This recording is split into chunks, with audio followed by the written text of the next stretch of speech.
The Republic by Plato, Book Summary. Introduction. The Republic is a timeless and profound philosophical work penned by the ancient Greek philosopher Plato around 380 BCE. It stands as one of the most influential and enduring texts in Western philosophy, offering profound insights into justice, governance, human nature, and the ideal state. Through an engaging dialogue between the revered philosopher Socrates and several other characters, most notably Glaucon and Adeimantus, Plato delves into a captivating exploration of profound questions that have intrigued human intellect for centuries. The essence of the Republic lies in its relentless pursuit of justice, both as a virtue of the individual soul and as the foundation of an ideal society. The dialogue begins as Socrates encounters his companions at the home of Cephalus, where a conversation about justice unfolds. Glaucon, unsatisfied with the traditional definitions of justice, challenges Socrates to illustrate its intrinsic worth rather than merely the external rewards of a just life. This leads to the profound and multifaceted journey of philosophical inquiry that constitutes the heart of the dialogue. As the dialogue progresses, Socrates paints a vivid picture of a utopian city-state, a just and harmonious society meticulously structured to cultivate virtue, wisdom, and the pursuit of truth. He outlines a hierarchical model led by philosopher-kings, who are characterized by their profound wisdom and understanding of the world of eternal forms. The rulers are guided by reason and possess a comprehensive understanding of justice, enabling them to govern with wisdom and fairness.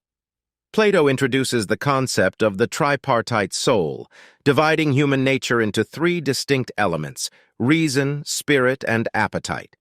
These elements represent the rational, spirited, and appetitive aspects of the human psyche, and their balance or imbalance determines one's virtues or vices. Through this psychological analysis, Plato offers a profound understanding of individual justice and how it harmonizes with the just state. The Allegory of the Cave, a powerful metaphor presented in Book 7, further enriches the dialogue by illustrating the journey from ignorance to enlightenment. It emphasizes the transformative role of education and philosophy in liberating individuals from the illusions of the material world and leading them towards the realm of eternal truth and wisdom. Throughout The Republic, Plato eloquently weaves together intricate ideas on governance, the role of education, the nature of knowledge, the meaning of justice, and the ultimate purpose of human life. His vision of an ideal state serves as a model of an enlightened society where justice reigns supreme and individual virtue contributes to collective harmony. The Republic remains an intellectual masterpiece that continues to inspire scholars, thinkers, and policymakers across generations. Its exploration of justice, virtue, and the ideal state remains a timeless and thought-provoking contemplation of the fundamental questions that govern human existence, making it an indispensable cornerstone of Western philosophical thought. In Book 1 of The Republic by Plato, the dialogue opens with Socrates visiting the house of Cephalus, a wealthy elderly man. As the characters gather for conversation, the topic of justice arises. Cephalus, prompted by Socrates, offers his definition of justice as honesty and fulfilling one's obligations, particularly in the context of discharging debts and keeping promises. Socrates finds Cephalus's definition intriguing, but raises a concern about the challenges of justice in certain situations, especially when promises may have been made under unjust circumstances. This leads Cephalus to step aside from the discussion, allowing his son Polemarchus to take part. Polemarchus suggests that justice is about benefiting friends and harming enemies. However, Socrates challenges this idea, arguing that sometimes we may mistakenly consider a friend to be an enemy or vice versa, leading to unjust actions. To clarify the concept of justice further, Thrasymachus, a sophist and renowned rhetorician, joins the conversation. He contends that justice is merely the advantage of the stronger. In other words, those in positions of power and authority define what is just to maintain their dominance over the weaker. Socrates debates Thrasymachus and raises objections, stating that rulers may not always act in their own self-interest. The dialogue becomes more intense as they analyze the nature of rulership and the proper role of rulers in the state. Socrates maintains that true rulers should act in the best interests of the governed, and seek their well-being. As the conversation progresses, Thrasymachus grows increasingly frustrated with Socrates' arguments and eventually withdraws from the discussion, leaving the field open for further exploration of justice. With Thrasymachus gone, the conversation shifts to Glaucon and Adeimantus, brothers of Plato, who present a new challenge to Socrates. They assert that most people only practice justice out of fear of punishment and a desire for reputation, rather than from a genuine belief in its inherent virtue. To strengthen their case, Glaucon and Adeimantus propose an experiment that delves into the rewards of both the just and unjust life to determine which is superior. This hypothetical tale, known as the Ring of Gyges, recounts the story of a shepherd who discovers a magical ring that grants him the power of invisibility. With this power, the shepherd commits various unjust acts, demonstrating the allure of unjust behavior when no consequences are involved. Glaucon and Adeimantus argue that if anyone possessed the ring, they would likely act in a similar manner, highlighting the perceived benefits of injustice. Thus, Book 1 sets the stage for the remainder of The Republic, introducing the central theme of justice and its inherent value. Socrates' interlocutors have presented varying perspectives on justice, but the question remains unresolved. As the dialogue continues, Socrates will delve deeper into the nature of justice, exploring its relevance to the individual and the ideal state, leading to profound insights and philosophical contemplations. In Book 2, the conversation on justice continues between Socrates and his interlocutors, Glaucon and Adeimantus. Building on the arguments and challenges presented in Book 1, the characters delve deeper into the nature of justice and explore its origin and role in society. Glaucon, eager to understand the true essence of justice, proposes a thought experiment to further examine the nature of justice. He introduces the concept of the social contract, suggesting that people come together to establish laws and rules to avoid chaos and protect their interests. However, Glaucon contends that if individuals had the opportunity to act unjustly without fear of punishment, they would do so to maximize their self-interest and satisfy their desires. To illustrate this point, Glaucon devises a scenario of the origin of justice. He imagines a state of nature where people live without laws or societal constraints, leading to a chaotic and lawless existence. In this state, people would act unjustly, seeking to exploit and harm others to achieve personal gain.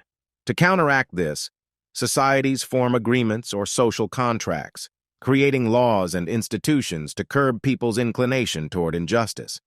Glaucon posits that the invention of justice is a compromise, reluctantly accepted by individuals who see the disadvantages of allowing unrestrained injustice. People comply with the rules not out of a genuine belief in justice's inherent virtue, but rather as a necessary evil to prevent others from harming them. Glaucon introduces 3 types of goods to further elucidate his argument: goods that are desired solely for their own sake, intrinsically valuable; goods that are desired for their own sake and their consequences, both intrinsically and instrumentally valuable; and goods that are desired solely for their consequences, instrumentally valuable. The just person, Glaucon argues, is akin to the first type of good, valuing justice for its own sake without concern for its consequences. Conversely, the unjust person is like the third type, valuing the appearance of justice while seeking to reap the rewards of injustice. Glaucon contends that if the appearance of justice could be achieved without the actual practice of it, most people would opt for this deceptive path. Adeimantus chimes in and adds to Glaucon's argument by asserting that even the gods, according to common belief, engage in immoral actions, dispelling the notion that the gods uphold justice and morality as an ideal standard. In response to Glaucon and Adeimantus's challenges, Socrates acknowledges the gravity of their argument and the difficulty of defending justice merely on its reputation. Socrates acknowledges that the unjust person may appear to prosper more in society, but he insists that the just person is inherently happier and more fulfilled. Socrates hints that their exploration of justice has only just begun, and he proposes a more comprehensive inquiry to uncover the true nature and value of justice. This lays the groundwork for further discussions in subsequent books. where Socrates will develop his theory of justice and unveil his vision of the ideal state governed by philosopher-kings. In Book 2, Glaucon and Adeimantus present a compelling challenge to the concept of justice, asserting that people may practice it merely as a means to an end rather than for its intrinsic value.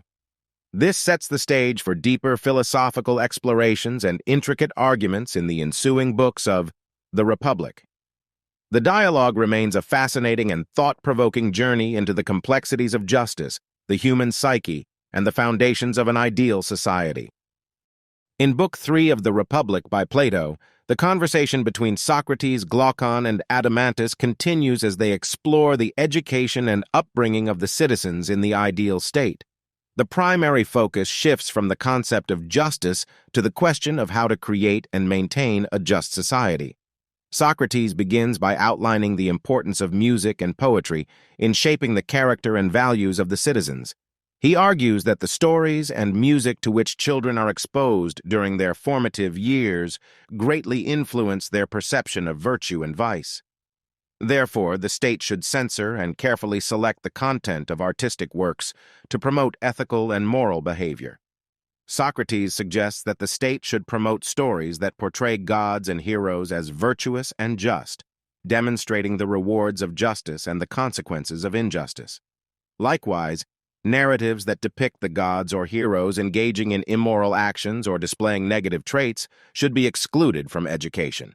This approach aims to cultivate virtuous individuals who will be more likely to act justly in society. The discussion then turns to gymnastics and physical education.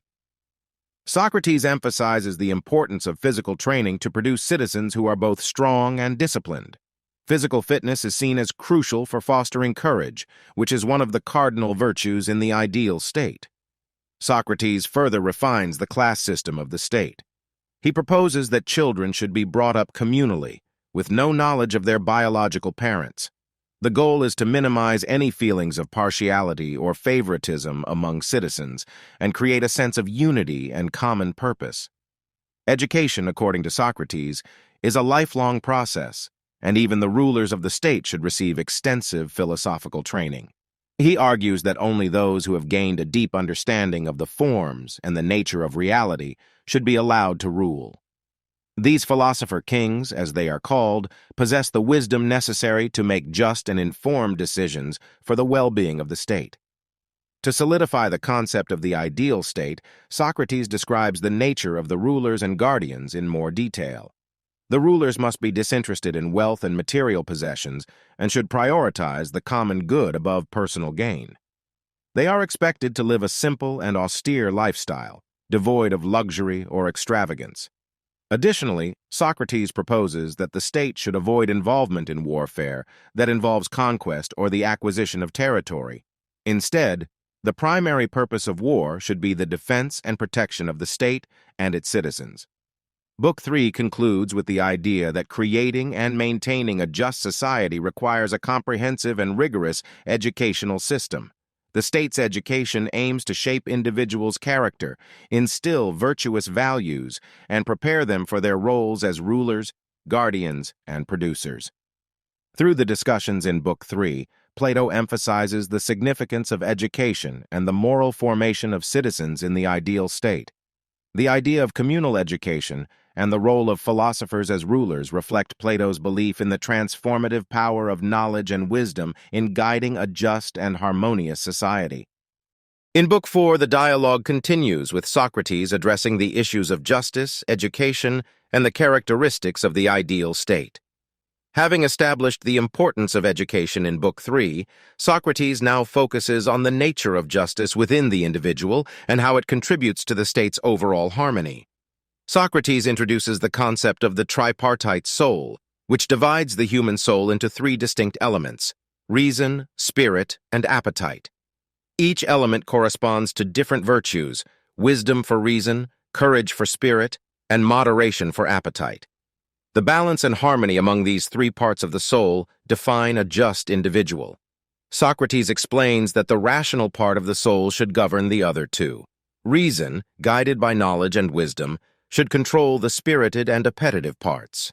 When reason is in command, a person acts justly and virtuously. making choices that promote the well-being of the whole soul.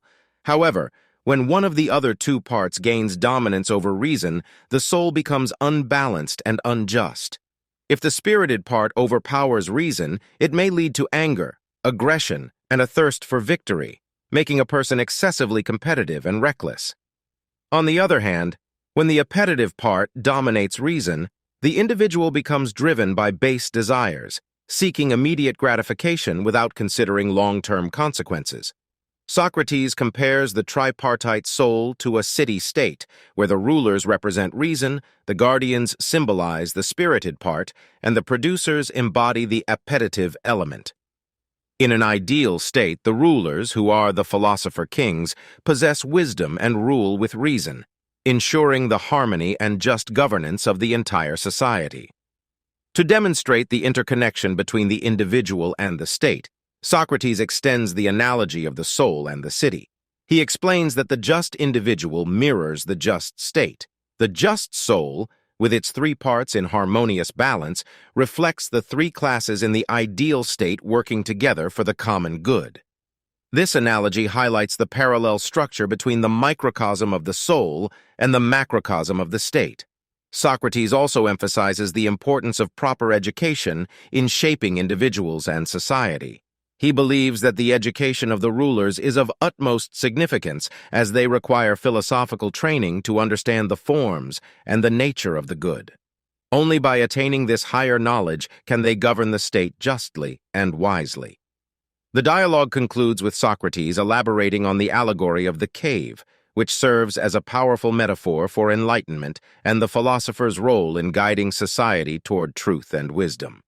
The philosopher, having ascended to the realm of the forms and obtained true knowledge, must return to the cave of ignorance and share their wisdom with others, leading them toward the path of justice and enlightenment. In Book 4, Plato delves deeper into the idea of justice, both in the individual soul and in the structure of the ideal state. The concept of the tripartite soul and its relationship to the well-ordered city-state illustrate Plato's conviction that a just society is dependent on just individuals, and the pursuit of wisdom is crucial for both.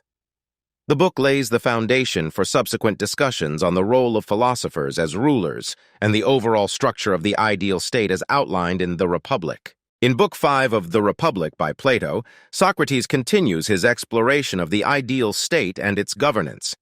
The focus shifts to the education and training of the philosopher-kings, who are believed to possess the wisdom and knowledge necessary to rule justly and effectively. Socrates acknowledges that the task of selecting and nurturing philosopher-kings is a difficult one. He proposes that those who exhibit a strong inclination towards knowledge and philosophy at a young age should receive an extensive education in mathematics, astronomy, and other abstract sciences. This rigorous training aims to develop their reasoning and critical thinking abilities, allowing them to grasp the underlying principles of reality and the forms. The education of these future rulers also involves physical training and gymnastics to cultivate both mental and physical virtues. The philosopher-kings are expected to be well-rounded individuals with a deep understanding of various disciplines. To further ensure their suitability as rulers, the philosopher-kings must undergo a period of testing and observation. They are observed for signs of genuine wisdom and the ability to apply their knowledge for the greater good.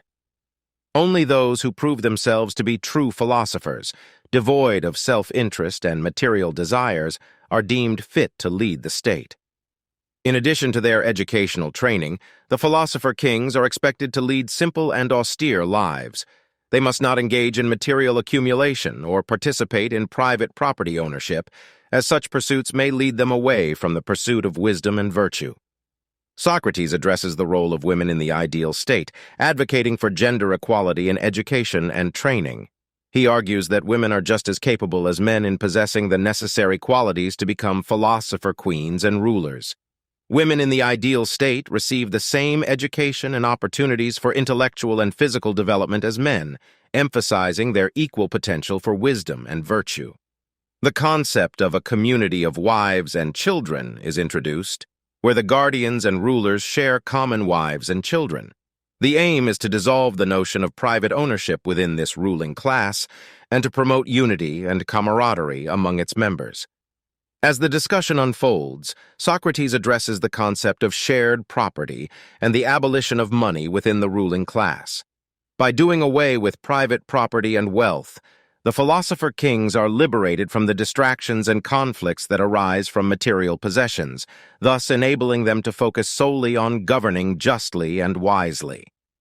Book 5 concludes with the idea that the philosopher-kings, with their comprehensive education, philosophical wisdom, and lack of personal ambition, are the best-suited individuals to rule the ideal state. Plato emphasizes that true wisdom is not merely about theoretical knowledge, but also about its practical application for the betterment of society. In Book 5, Plato presents a detailed vision of the ideal ruler, the philosopher-king, and the rigorous education required to produce such individuals. He underscores the importance of wisdom, virtue, and selflessness in the ruling class, believing that only through the guidance of true philosophers can a just and harmonious state be achieved. The book sets the stage for further exploration of the structure and principles of the ideal state in the subsequent books of the Republic. In Book 6, the dialogue continues with Socrates discussing the topics of knowledge, philosophy, and the philosophical nature of the rulers in the ideal state. The focus shifts to the importance of the study of mathematics and dialectics as essential components of the philosopher-king's education. Socrates introduces the study of mathematics as a crucial discipline for developing the intellectual capabilities of the future rulers. Mathematics serves as a stepping stone to understanding abstract concepts and the world of forms.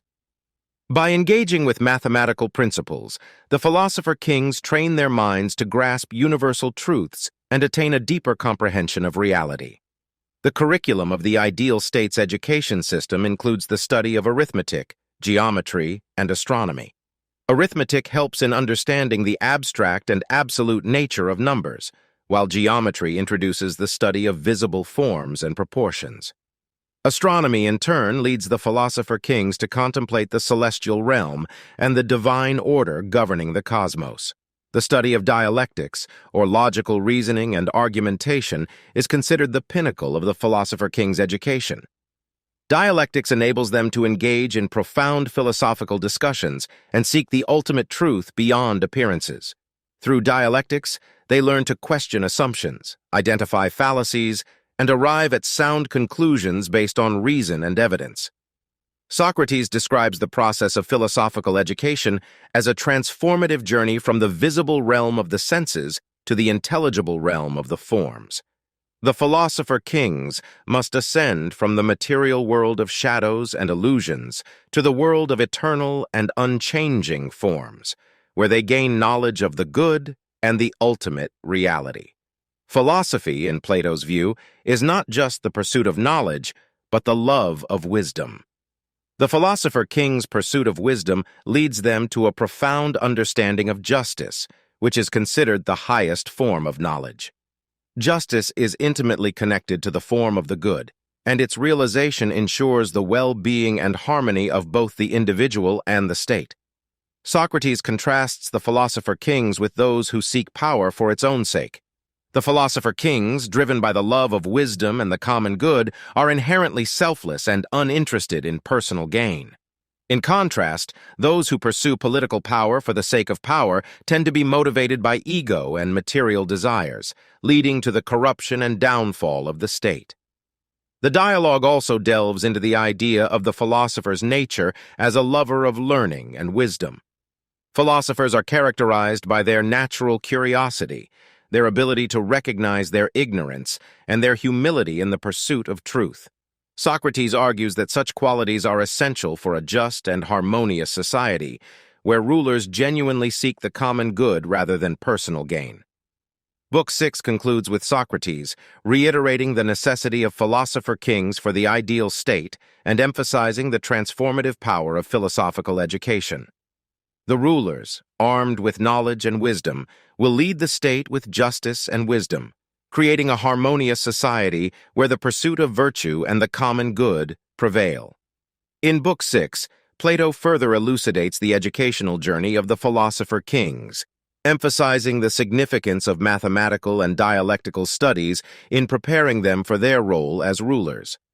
The book highlights the role of philosophy in seeking truth and wisdom, and it underscores the importance of just and knowledgeable leaders in governing an ideal state. In Book 7 of The Republic by Plato, one of the most iconic and profound sections of the dialogue unfolds as Socrates presents the allegory of the cave. The allegory serves as a metaphorical tale that conveys powerful insights into the nature of knowledge, enlightenment, and the philosopher's role in guiding society. The allegory of the cave begins with Socrates asking Glaucon to imagine a group of prisoners who have been confined since birth inside a dark cave. These prisoners are bound in such a way that they can only look straight ahead, unable to turn their heads or see behind them. Behind the prisoners, a fire burns, and between the fire and the prisoners, there is a raised walkway where people carry various objects, creating shadows that are cast on the cave wall in front of the prisoners. The prisoners perceive only the shadows on the wall and have no knowledge of the objects themselves or the reality outside the cave. To them, the shadows are the only truth they know, and they believe that the shadows represent the entirety of reality. Socrates then asks Glaucon to imagine what would happen if one of the prisoners were to be freed and allowed to turn around and see the objects that cast the shadows. Initially, the prisoner would be disoriented and blinded by the fire's light, but as their eyes adjusted, they would gradually come to perceive the real objects and recognize that the shadows were mere illusions. Upon this realization, the freed prisoner would likely feel pity for their former fellow prisoners who remained trapped in ignorance and would be eager to return to the cave to share the truth with them. However, when the freed prisoner returns to the cave and tries to explain the true nature of reality and the existence of objects beyond the shadows, the other prisoners would not understand or believe them. They would mock the freed prisoner and resist any attempts to disrupt their perception of reality. The allegory of the cave illustrates the philosopher's journey from ignorance to enlightenment. The prisoner who is freed represents the philosopher who, through the pursuit of knowledge and wisdom, rises from the realm of mere appearances to perceive the realm of forms, which Plato considers to be the true reality behind the visible world. The allegory emphasizes the transformative power of education and philosophical contemplation in guiding individuals toward the pursuit of truth and wisdom. The philosopher's role, according to Plato, is to enlighten others and lead society away from the shadows of ignorance and toward the light of true knowledge. Book 7 also explores the concept of the philosopher as the ideal ruler, emphasizing that the philosopher-kings, possessing knowledge of the forms and the good, are best equipped to govern the ideal state with justice and wisdom. In this way, Book 7 offers a profound exploration of the nature of knowledge and the philosopher's quest for truth, presenting the allegory of the cave as a powerful metaphor for enlightenment and the transformative impact of philosophy on individuals and society. In Book 8 of The Republic by Plato, the focus shifts to the discussion of various forms of government and the degeneration of states over time.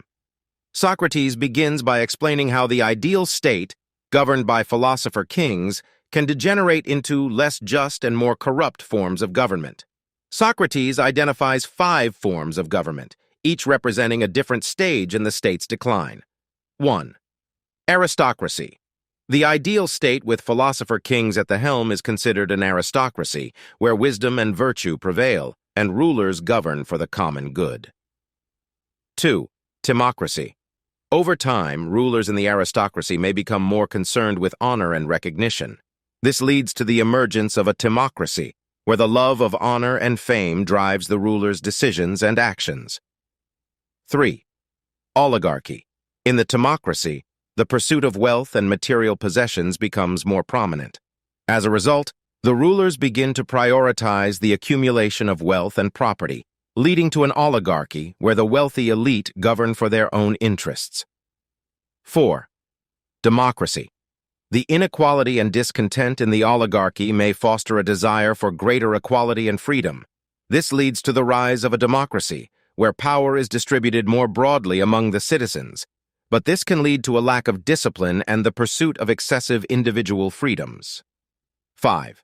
Tyranny. In a democracy, the pursuit of freedom and self-interest can escalate to the detriment of the state's stability. Eventually, this can lead to the emergence of a tyrant, who rises to power through manipulation, deception, and pandering to the people's desires. The tyrant rules with an iron fist, suppressing dissent and seeking to fulfill their own ambitions, often at the expense of the citizens' well-being. Socrates explains that the degeneration of the state occurs because of the deterioration of the ruling class. The transition from one form of government to another reflects the changing values and characteristics of the rulers and citizens. To illustrate his point, Socrates describes how a just soul, characterized by reason's control over spirit and appetite, becomes unjust when one of the other two parts of the soul gains dominance. The just soul corresponds to the aristocracy, while the timocracy, oligarchy, democracy, and tyranny correspond to the unbalanced and unjust soul. The dialogue also addresses the nature of desires and pleasures, with Socrates arguing that some desires are necessary and beneficial, while others can be harmful and lead to excessive indulgence.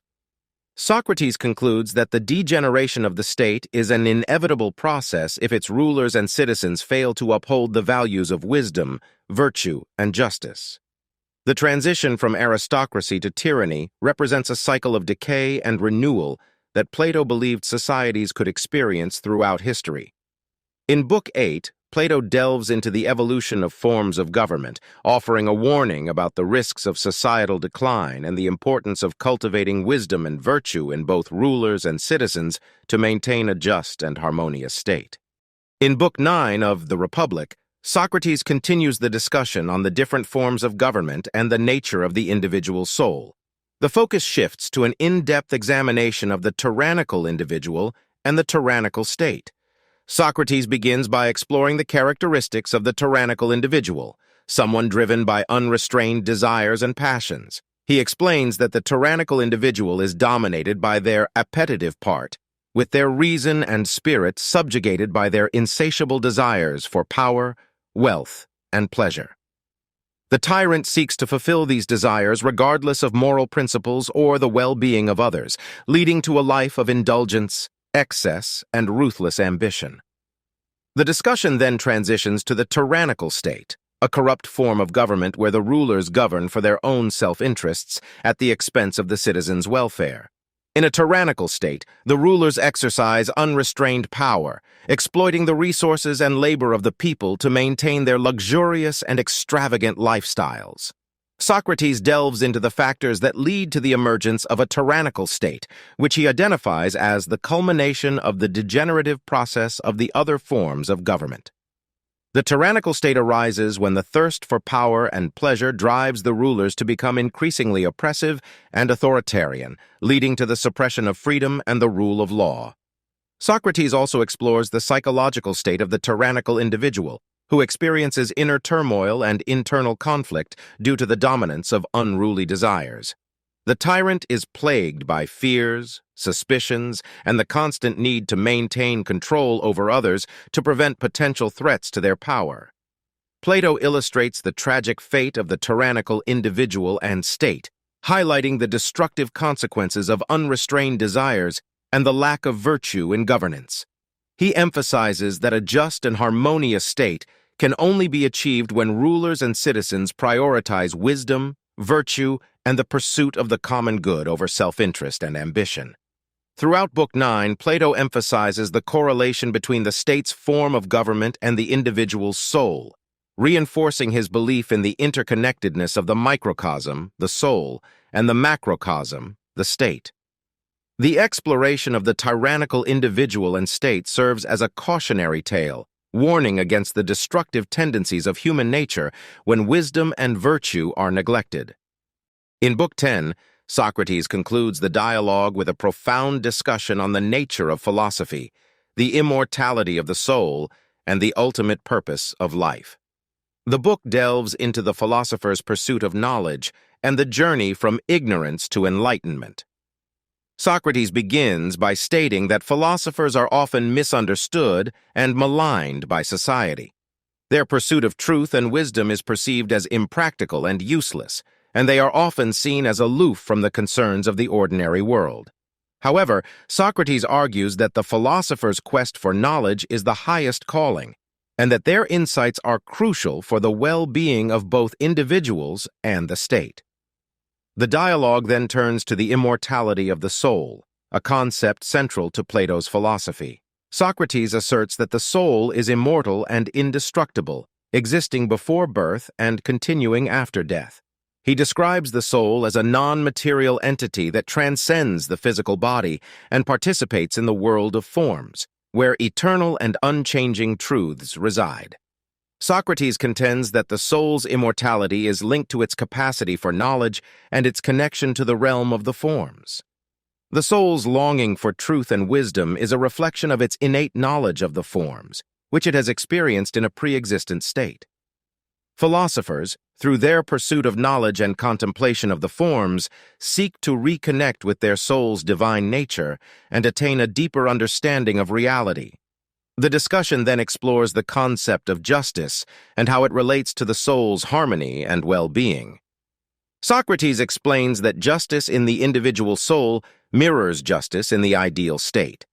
When the soul's three parts, reason, spirit, and appetite, are in harmonious balance, the individual acts justly and virtuously, leading to a well-ordered and flourishing soul. Conversely, the unjust soul, driven by disordered desires and impulses, experiences inner turmoil and conflict, leading to a life of moral degradation and unhappiness. Plato emphasizes that the pursuit of wealth, power, and bodily pleasures, without the guidance of reason and virtue, can lead to a disintegrated and unhappy soul. The dialogue concludes with Socrates describing the philosopher's role as the seeker of truth and wisdom. The philosopher's life is dedicated to the pursuit of the good and the knowledge of the forms, which ultimately leads to the highest form of happiness and fulfillment. In Book 10, Plato presents a philosophical exploration of the nature of knowledge, the immortality of the soul, and the importance of philosophy in leading individuals toward enlightenment and the good. The book concludes The Republic with a profound reflection on the meaning of life, the pursuit of wisdom, and the essence of a just and flourishing soul. Conclusion. The Republic by Plato is a seminal work of ancient Greek philosophy, offering profound insights into the nature of justice, the ideal state, and the philosopher's pursuit of wisdom. Throughout the dialogue, Socrates engages in thought-provoking discussions with various interlocutors, unraveling complex ideas and presenting a compelling vision of the just and harmonious society governed by philosopher-kings. The central theme of The Republic revolves around the concept of justice. Plato explores justice in both the individual soul and the state, drawing parallels between the microcosm of the soul and the macrocosm of the state. He introduces the tripartite theory of the soul, wherein reason, spirit, and appetite correspond to wisdom, courage, and moderation, respectively. The just soul is characterized by the harmony and balance among these three parts, with reason governing the other two. In the ideal state, Socrates describes a class-based society with distinct roles and functions. The rulers, philosopher-kings, are those who possess wisdom and knowledge of the forms, guiding the state with justice and virtue. The guardians, representing the spirited part of the soul, are responsible for the defense and protection of the state. The producers, reflecting the appetitive part, engage in the productive activities that sustain the state's material needs. Plato envisions a rigorous education system to shape the philosopher-kings, emphasizing the study of mathematics, dialectics, and philosophy.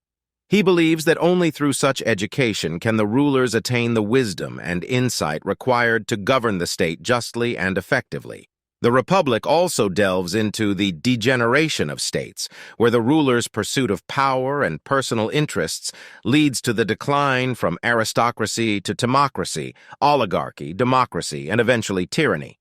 This progression reflects the erosion of virtue and wisdom in governance, resulting in societal chaos and injustice. One of the most iconic sections of the Republic is the Allegory of the Cave. This powerful metaphor illustrates the philosopher's journey from ignorance to enlightenment. The freed prisoner's ascent from the shadows of the cave to the world of forms represents the philosopher's quest for truth and wisdom, a transformative process that leads to a deeper understanding of reality and the nature of the good. Plato's exploration of the immortality of the soul further emphasizes the significance of philosophy in connecting with eternal truths and the realm of forms. He posits that the soul is immortal and pre-exists before birth, and its longing for knowledge and wisdom is a yearning to return to the realm of forms, where true reality resides. In the culmination of the Republic, Socrates describes the philosopher's life as the highest calling. Philosophers, driven by their pursuit of truth and the good, are essential for the well-being of society. They possess the capacity to guide others toward wisdom and virtue, illuminating the path to justice and a flourishing life. The Republic concludes with a profound reflection on the meaning of justice and the philosopher's role in society. It emphasizes the interconnectedness of the individual soul and the state, underscoring the importance of cultivating wisdom and virtue for the collective well-being. Plato's The Republic remains a timeless work that continues to influence philosophy and political thought to this day. Its exploration of justice, education, and the ideal state transcends the boundaries of time and culture, resonating with readers across generations. The dialogue challenges us to ponder fundamental questions about the nature of reality, the pursuit of wisdom, and the principles that underpin a just and harmonious society. In conclusion, The Republic by Plato offers a profound and thought-provoking examination of justice, governance, and the philosopher's quest for truth. Through its allegorical narratives, philosophical discussions, and visionary ideas, the work presents a compelling vision of the ideal state and the role of the philosopher-kings. Plato's exploration of the tripartite soul, the degeneration of states, and the immortality of the soul provides profound insights into the human condition and the pursuit of a just and fulfilling life.